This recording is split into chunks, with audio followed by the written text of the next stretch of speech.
teoria da composição. Vamos começar a falar sobre composição.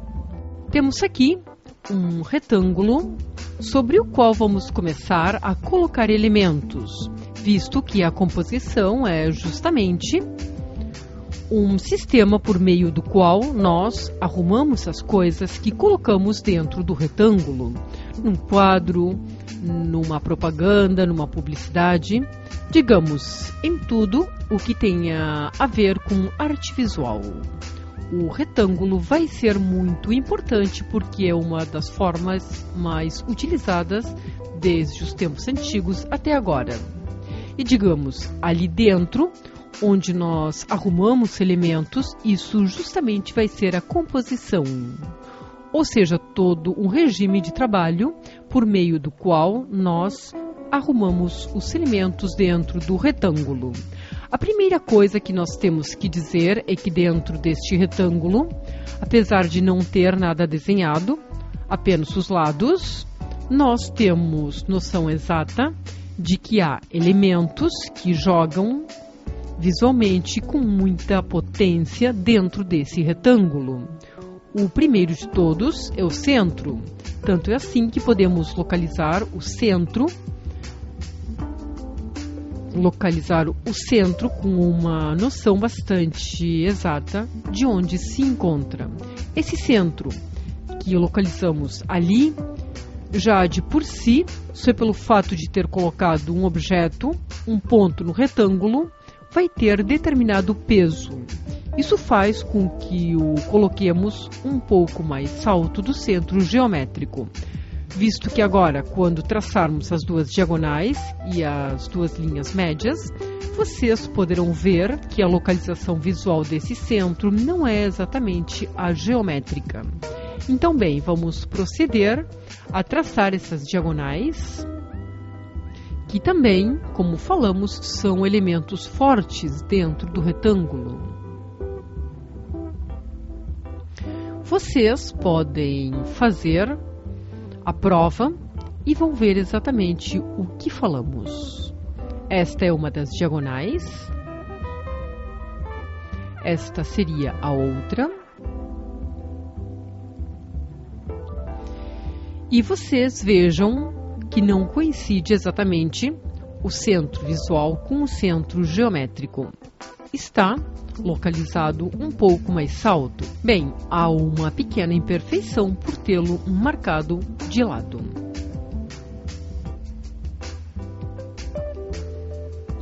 Essa localização, digamos, é pelo que falávamos previamente. Nós, só pelo fato de colocar um ponto num retângulo, estamos lhe dando um peso particular a esse ponto, ou seja, uma força para baixo. Bem, então começamos a ter um conceito de que todo elemento que coloquemos dentro do retângulo vai ter movimento ou vai sugerir uma ideia de movimento. Só com o fato de colocar um ponto, nós já temos a ideia de que esse ponto tem um peso para baixo. Bem, falávamos das linhas que nós sabemos que existem no retângulo. Estas são as diagonais e logo temos as linhas médias, que são localizadas no meio do retângulo. Vamos traçar. Esta seria a linha média horizontal e esta seria a vertical.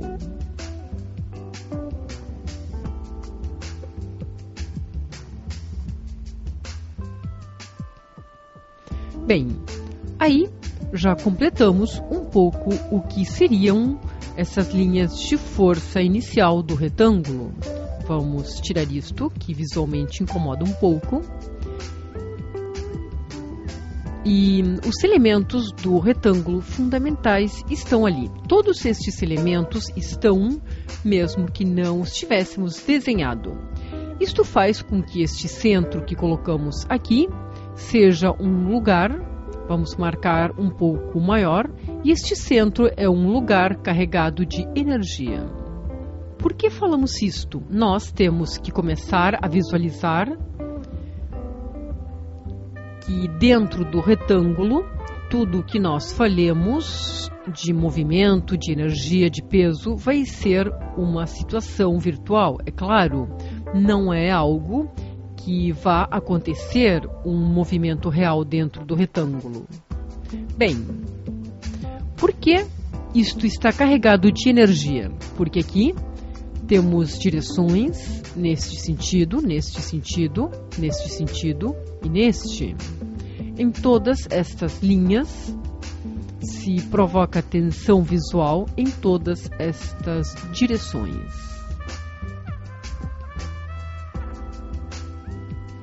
Todas essas direções serão tensionadas, digamos, todo este centro será tensionado por essa quantidade de forças em sentidos opostos. Isto faz com que esse centro seja muito estático, está muito quieto, porque está amarrado, podemos dizer assim, para todos os lados, mas é um estatismo cheio de energia. É a mesma situação que se nós tivéssemos uma corda e pessoas puxando dessa corda para um lado e para o outro, essa corda ficaria quieta se a força fosse igual, se tivéssemos forças neste sentido e fossem iguais. Mas se cortamos bruscamente no centro, observem assim, se cortamos aqui num momento essa situação de forças semelhantes nos dois sentidos, é claro que esta figura vai cair e esta também. Ou seja, ali o que temos é uma situação de quietude, mas carregada de energia, enquanto as forças forem iguais. A mesma coisa acontece aqui no centro do retângulo, o qual esse ponto que nós colocamos ali vai estar tensionado em todos os sentidos, em todos estes sentidos, e vai estar carregado de energia. Portanto, qualquer elemento, agora já vamos ao que é a composição em si. Então, qualquer elemento que coloquemos no centro de um quadro como elemento principal vai estar carregado de energia. Vai ser totalmente quieto e central essa composição e não vai nos permitir entrar no quadro de nenhum jeito. Ou seja, nós vamos ver esse elemento que pode ser um rosto, uma imagem religiosa. Foram usadas desde antigamente até hoje em dia este tipo de composição para imagens religiosas ou para retratos, porque nós olhamos e temos uma devolução imediata, não necessitamos entrar no retângulo e ir descobrindo coisas, como acontece com as composições dinâmicas que já vamos ver. Bem, vejamos agora o que é que acontece com as diagonais. As diagonais nos dão dinamismo dentro da composição. Nós, por hábito de leitura, entramos a ver o quadro da esquerda para a direita. Nas culturas ocidentais, a leitura se faz deste jeito, da esquerda para a direita. Então, é o nosso hábito entrar a ver um quadro pela esquerda. Isso já imprime uma direção de entrada ao retângulo. Então, isso faz com que os elementos que nós coloquemos ali, lineares, por exemplo, no caso de uma diagonal, que vamos traçar aqui, vamos traçar então a diagonal.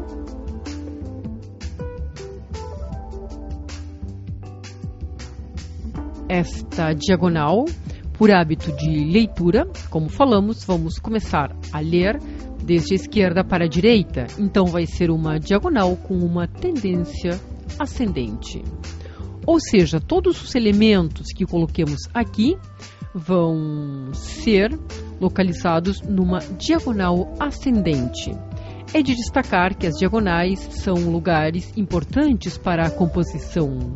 Então, é um bom lugar colocar dentro de uma das diagonais um elemento dos que vamos utilizar no quadro.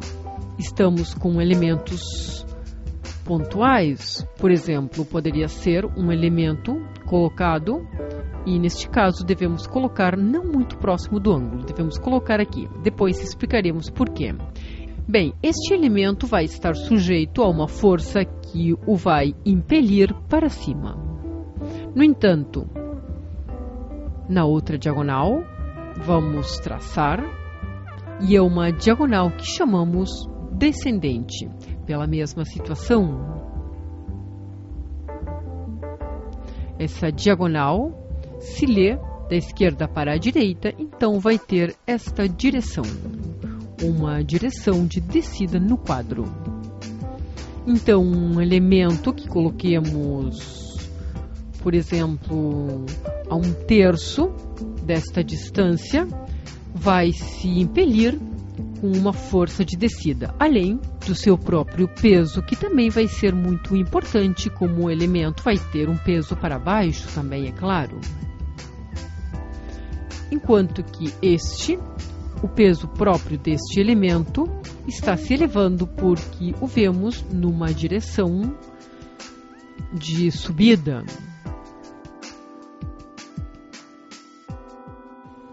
E falávamos, estas são situações ótimas para colocar um elemento dentro de uma diagonal.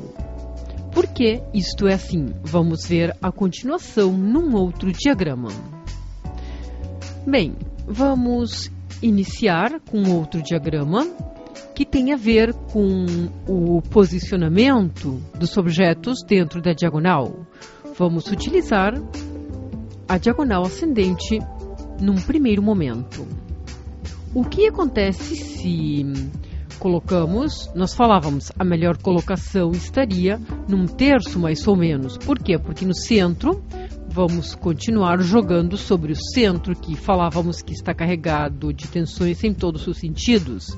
Então, digamos, num 1/3 desta distância, por exemplo, podemos colocar um elemento de uma boa maneira, e este elemento vai ter essa sensação de movimento, não vai ficar preso ao centro. O que acontece se colocamos o elemento muito baixo? Por exemplo, por aqui. Também as linhas que formam o ângulo, as duas laterais do retângulo, também possuem muita força, então vão pressionar esse elemento, esse objeto de composição, vai ficar preso a este ângulo e vai ficar realmente muito como saindo do quadro. Mas esta diagonal falávamos que é ascendente.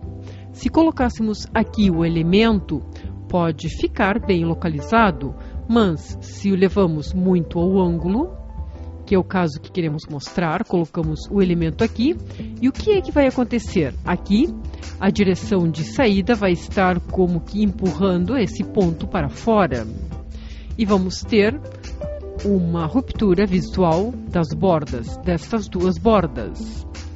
É uma situação realmente muito inestável. Colocar muito na extremidade um elemento de composição. Então, repassando, temos como lugares bons para a composição, vamos mudar de cor, e temos esta situação aqui, ou também esta outra aqui. Aproximadamente, isto pode variar um pouco para cima ou para baixo, mas nunca chegar ao centro, porque no centro vai ficar estática a composição. E também não ir muito aos ângulos, porque vai ficar também algo muito inestável, compositivamente. Bem, agora temos que dizer que a mesma situação temos nesta diagonal, na diagonal descendente. Se nós colocamos um elemento aqui em cima, vai ficar apertado e vai estar com uma tendência a romper as bordas. Se o colocássemos no centro, também vai ficar muito estático. E se colocamos aqui, vai ter uma direção de saída ainda muito mais forte do que esta daqui, porque, como falamos hoje, além da direção para baixo da diagonal, vai estar jogando também o peso próprio do ponto que coloquemos.